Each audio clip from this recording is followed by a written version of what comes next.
ప్రభునందు ప్రియమైన జీహోజర్లో spiritual pretty members అందరికీ నా హృదయపూర్వక వందనాలండి.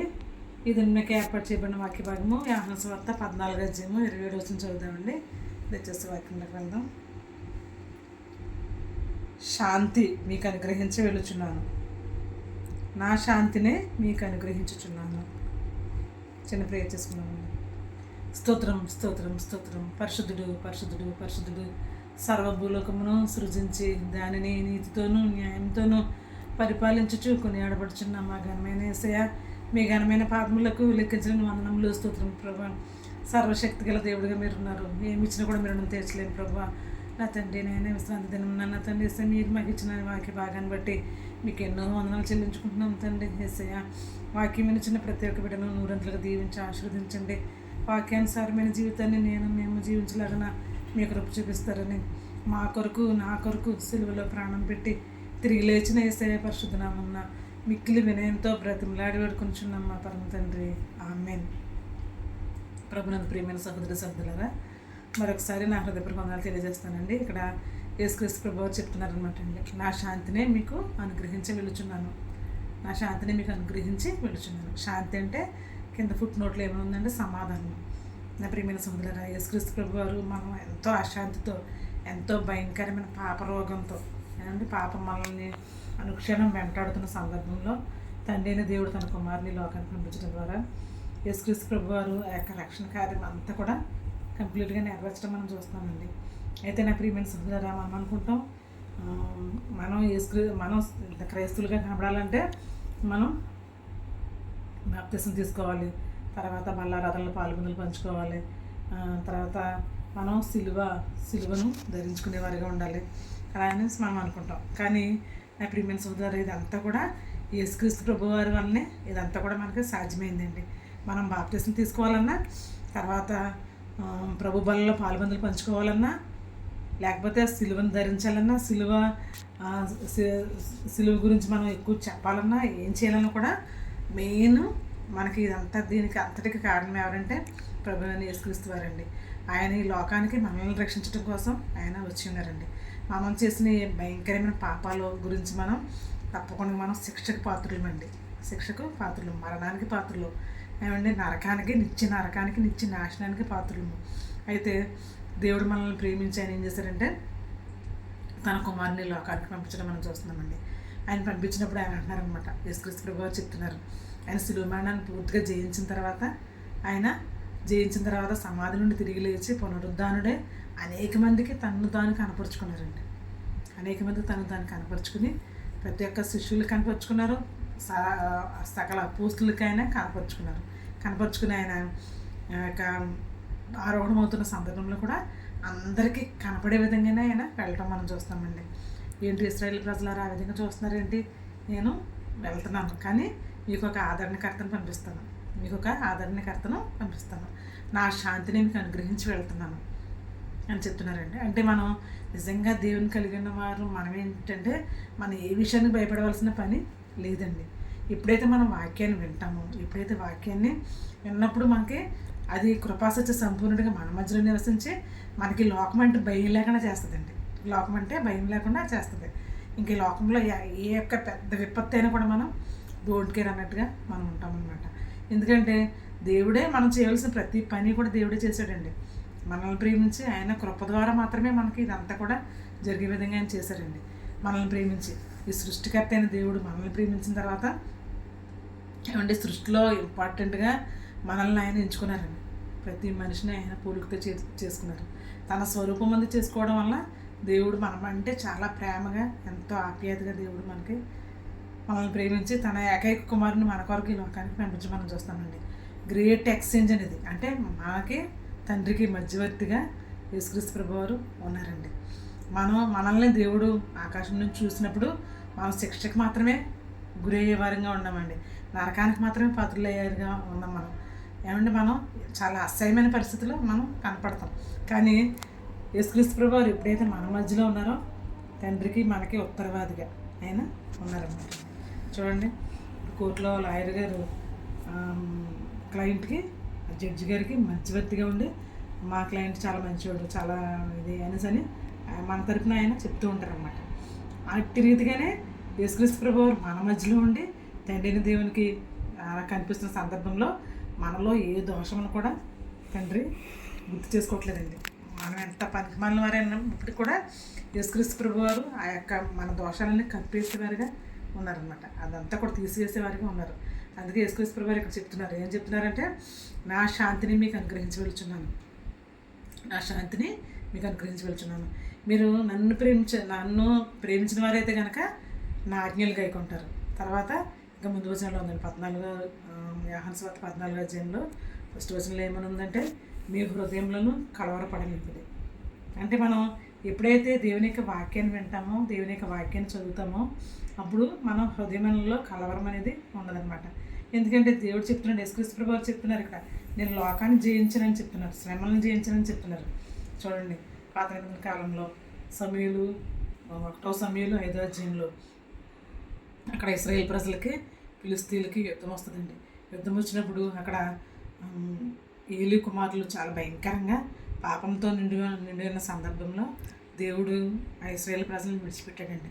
విడిచిపెట్టినప్పుడు ఫిలిష్తీయుల చేతుల వాళ్ళు ఓడిపోవడం జరిగింది అండ్ ఎబెనెజర్ దగ్గర అక్కడ యుద్ధం జరుగుతున్నప్పుడు ఫిలిష్తీయుల చేతిలో యొక్క ఇశ్రాయేల్ ప్రజలు ఓడిపోవడం జరిగిందండి.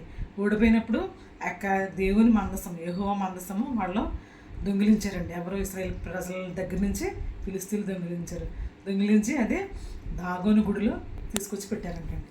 దాగోను గుడిలో తీసుకొచ్చి పెట్టినప్పుడు అక్కడ ఆ దాగోను గుడిలో తీసుకొచ్చి పెట్టిన తర్వాత వాళ్ళు వెళ్ళిపోయారండి. వెళ్ళిపోయిన తర్వాత రాత్రి అయిన తర్వాత తెల్లవారిన తర్వాత మళ్ళీ వచ్చి చూసినప్పుడు ఆ యొక్క దాగోను దేవత కింద బోర్లా పడిపోయి ఉందంటండి. దేవుని యొక్క మందసం ఎదురుగా బోర్లా పడిపోయి ఉందంట. ఇదేంటి ఇలా బోర్లా పడిపోయిందని ఆ మత పెద్దలందరూ వచ్చారు. ఫిలిష్తీయులు మత పెద్దలందరూ వచ్చి ఇలా పడిపోయింది ఏంటి, దాగోను దేవత ఇలా పడిపోయింది ఏంటి అని అనుకున్నారనమాట. అనుకుని మళ్ళీ తిరిగి దాన్ని యథాస్థితిలో నిలబెట్టారంట. నిలబెట్టిన తర్వాత నెక్స్ట్ డే మళ్ళీ వచ్చి చూసినప్పుడు అది ముక్కలైపోయి, తల వేరుగా చేతులు వేరేగా ముక్కలైపోయి పడిపోయిందంట. పడిపోయినప్పుడు అది చూసి, బాబోయ్, ఇశ్రాయేల్ ప్రజల దేవుడు చాలా శక్తిగల దేవుడు ఏమండి. ఐగుప్తు దేశంలో అనేకమైన తెగులు రప్పించాడు. ఐగుప్తు ప్రజలకి ఇశ్రాయేల్ ప్రజలను పంపించట్లేదని దేవుడు తను బయలుపరుచుకున్నాడు. అనేకమైన తెగులు రప్పించాడు అక్కడ ఏమండి, అనేకమైన తెగులు రప్పించాడు.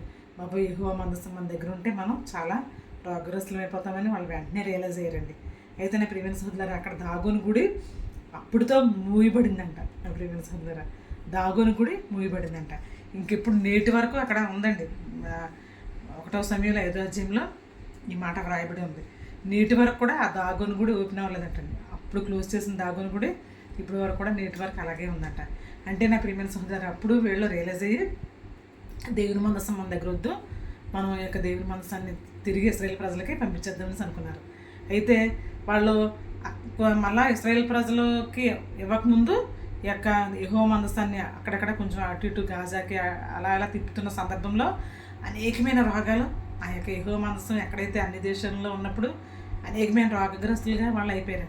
తర్వాత వాళ్ళు ఇంకా రియలైజ్ అయ్యి అప్పుడు దేవునికి కృతజ్ఞతగా అనేకమైన బంగారు ఆభరణాలు అన్నీ చేయించి వాళ్ళకి గడ్డలు కూడా వచ్చినాయండి. దేవుడు గడ్డలతో ముత్తాడంటండి వాళ్ళని. ఇంకా ఫిలిష్తీయుల్ని ఆ గడ్డలతో చర్మం మీద చాలా పెద్ద పెద్ద గడ్డలు వచ్చేసినాయంట. వచ్చినప్పుడు వాళ్ళు చాలామంది చనిపోవడం కూడా జరిగిందండి. జరిగినప్పుడు వాళ్ళు ఆ మందసాన్ని యెహోవా మందసాన్ని తిరిగి ఇశ్రాయేల్ ప్రజలకు ఇచ్చేయడం మనం చూస్తున్నాం. అయితే నా ప్రియమైన సహోదరులారా, దేవుల్లో అంత శక్తి, అంత మహిమ ఉందన్నమాట అండి.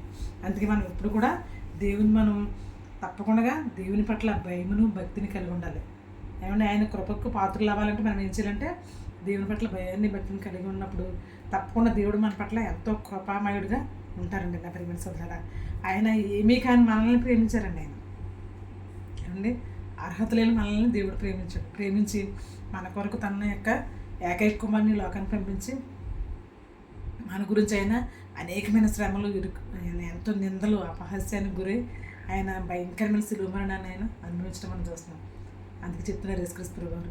చాలాసార్లు మనం ఈ మాట చెప్పుకున్నాం, సమాప్తమైంది తండ్రి, నా చేతిని నీకు అప్పగించున్నాను అని చెప్పినప్పుడు ఇంకా లోకం అంతా కూడా, సృష్టి అంతా కూడా ఎంతో తల్లడిల్లిపోతాం మనం చూసామండి. సృష్టి అంతా కూడా ఎంతో భయంకరమైన భూకంపం కలగడం మనం చూస్తాం. సృష్టిలో అనేకమైన మార్పులు జరగడం మనం చూసామండి. నా ప్రియమైన సభ్యులారా. తర్వాత యేసుక్రీస్తు ప్రభు వారు ఆరోహణమవుతున్న సందర్భంలో అందరూ కూడా తేరు చూచారు. ఆయన చాటుగా వెళ్ళిపోవడం కానీ అలాంటి ఏం లేదండి. ఆయన అందరూ చూస్తుండగానే పరలోకానికి వెళ్ళటం మనం చూస్తున్నాం. నేను ఆదరణకర్తని మీ దగ్గర పంపిస్తున్నానని చెప్పారు. ఇప్పుడు మనకి ఆదరణకర్త ఉన్నారు కనుక మనం ఈరోజు వాక్యాన్ని చెప్పగలుగుతున్నామండి. మీరందరూ వాక్యం వినగలుగుతున్నారు. వాక్యానుసారమైన జీవితాన్ని జీవించడానికి దేవుడు మనకి సహాయం చేస్తున్నారు. నా ప్రియమైన సోదరులారా, యేసుక్రీస్తు ప్రభు వారి మాటలో అంత శక్తి ఉందండి. చూడండి, లోకసువార్త 5వ అధ్యాయం 5వ వచనంలో రాత్రంతా సీమోను, పేతురులు, యోహాను వీళ్ళందరూ కూడా రాత్రంతా చేపలు పట్టారంట. అయినప్పటికీ కూడా వాళ్ళకి ఏ చేపలు కూడా దొరకలేదు. అయితే యేసుక్రీస్తు ప్రభు అక్కడికి వెళ్ళి సీమోనుదైన దోణిలో అడిగి కూర్చుని వాళ్ళందరికీ వాక్యోపదేశం చేస్తూ యేసుక్రీస్తు ప్రభు వారు అన్నారంట. ఏమన్నారంటే, కొంచెం ముందుకు వెళ్ళి దిగుకి వెళ్ళి వాళ్ళవేమన్నప్పుడు విస్తారమైన చేపలు అక్కడ పట్టడం మనం చూస్తున్నాం. అంటే నా ప్రియమైన సోదరులారా, సృష్టి ఆయనదే, సృష్టి ఆయన చేశారు. అందుకే సృష్టి యావత్తు కూడా ఆయన మాట వింటుందండి. చేపలు అక్కడ వేయి వలవేయి, సీమోను పేతురు అక్కడ వలవేయండి అన్నప్పుడు ఆ చేపలు విన్నాయండి ఆ మాట. విని వెంటనే మన యేసుక్రీస్తు ప్రభు వారు చెప్పారు కదా, మన యొక్క సృష్టికర్త చెప్పారు కదా, అందుకే మనం తప్పకుండా అక్కడికి వెళ్ళి వాళ్ళ వలలో పడిపోవాలని వాటి అంతటా వచ్చి పడటం మనం చూస్తున్నామండి. నా ప్రియమైన సోదరులారా, అందుకే దేవునికి అసాధ్యంగా అసలు ఈ లోకంలో అసలు ఏమీ లేదండి. నిజంగా దేవుని కలిగిన వారు ఏం చేస్తారంటే ఏ విషయానికి భయపడవలసిన పని లేదండి. మనల్ని నడిపించేది ఆయనేనండి, మనం బలపరిచేది ఆయనే, మనల్ని కాపాడేది కూడా ఆయనే. అదే ఇక్కడ యేసుక్రీస్తు ప్రభు చెప్తున్నారు, నా శాంతిని మీకు అనుగ్రహించి వెళ్తున్నాను. నా యందు విశ్వాసం ఉంచేవాడు, నా తండ్రి యందు విశ్వాసం ఉంచేవాడు నా యందు విశ్వాసం ఉంచుతాడు. అండి, మనం ఇప్పుడు కూడా విశ్వాసం అనేది ఏ విధంగా వస్తుందంటే వాక్యాన్ని వినడం ద్వారా మనకు విశ్వాసం కలుగుతుందండి.